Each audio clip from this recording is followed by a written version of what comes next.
चतुर्वेद संघ को प्रणाम करता हूँ। आज 4 महीने में मैं माइक के सामने आया हूँ। माइक कभी मैंने 4 महीने में यूज़ नहीं किया, कुछ बोला भी नहीं। मेरा स्वास्थ्य ठीक न होने पर मैं कभी माइक पर नहीं आया, नहीं तो हर चातुर्मास में 8 दिन जो संवत्सरी तलक मैं माइक पे आता था, मगर इस साल नहीं हुआ। ये चातुर्मास अपने को 2020 का मिला था। महाराज साहब ने 2020 की विनंती हमारी मानने की थी, मगर कोरोना के वजह से हम वो चातुर्मास कर नहीं पाए। मगर उसके बाद में जो उन्होंने शब्द दिया था 21 का चातुर्मास मैं पुणे में करूँगा, उसी तरह 21 का उन्होंने चातुर्मास करने का प्रयास किया और एक ऐतिहासिक चातुर्मास हुआ। डेली यहाँ पर तो पूरा पैंडल भरता था, मगर 3 के मंगलिक को कम से कम 300, 400, 500 हमारे ध्यान में नहीं आता था कितने लोग आते हैं।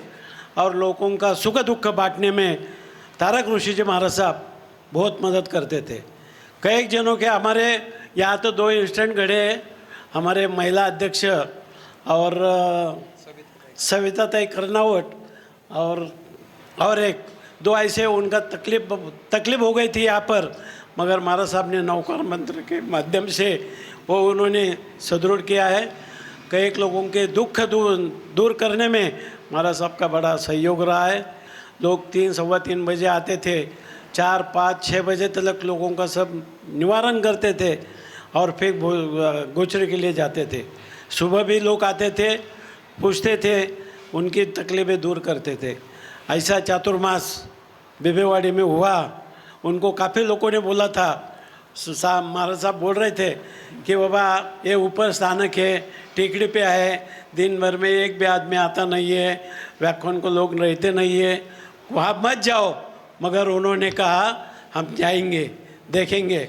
मगर यहाँ आने के बाद उनको पता चला कि जो बोलने वाले हैं वो झूठे हैं और बदनामी करते हैं।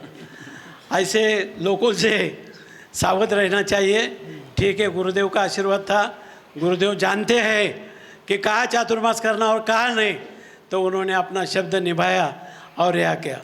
दररोज व्याख्यान में सुयोग ऋषि जी महाराज साहब इतना बढ़िया वाणी के जादूगारी है। वो शब्द फिराना, लोगों का दिल जीतना और दररोज वो उपस्थिति बढ़ाना, ये काम संतों का ही होता है। हम तो संत के चरणों में विनंती करते हैं, लेके आते हैं, 10-12 दिन हमारे कहने पे लोग आते हैं, मगर बाद में जो चातुर्मास खींचने का कार्यक्रम रहता है वो महाराज साहब खींचते हैं। दिनों दिन घटती बढ़ती जाए।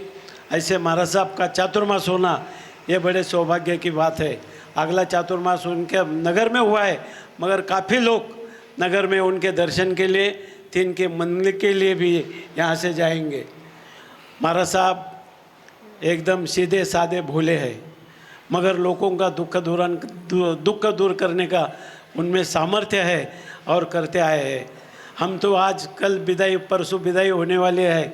हम विदाई नहीं, विदा होके वापस आने के लिए हम विनंती करते हैं कि लागूपाठ चातुर्मास नहीं कर सकते हैं, मगर वापस बिबेवाड़ी संघ के लिए और एक चातुर्मास देने की हम विनंती करते हैं और वो हमारी विनंती झोली में लेंगे, ऐसे मुझे भावना है। महाराज साहब कई लोगों के घर पे जाके पगले करिए। परसों मेरे घर पे आए थे, मेरे को कोई पता नहीं था, मगर अचानक आ गए और मैं नींद में से उठ के नीचे आया।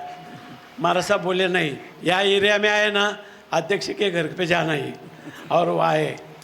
महाराज साहब छोटा बड़ा कोई मानते नहीं थे। छोटा बच्चा आए, मंगलिक मंगी तभी उनको मिलती थी, और बड़े आए तभी उनको मिलती थी। बाहर गाँव का काफ़ी तादाद चातुर्मास से रहा है। निश्चित स्वरूप से ये एक ऐतिहासिक चातुर्मास, ये चातुर्मास कोई भूलेगा नहीं। जो यहाँ पर आए वो कोई भूलेगा नहीं। इनके मंगलिक को आए वो भी भूलेंगे नहीं। और नगर में कुछ न कुछ हमें भी, सब हमारे संघ के लोग बोलेंगे नगर जाना है, तो नगर में तो आना हमारा कर्तव्य है। हम जरूर जाएंगे और दर्शन लेंगे। महाराज साहब कायम हसतमुख रहते हैं, उनका तेज दिन ब दिन बढ़ते जा रहा है। उनके हाथ से समाज की सेवा हो, आशीर्वाद मिले, यही मैं विनंती करके मेरे 2 शब्दों को विराम देता हूँ। जय आनंद, जय महावीर।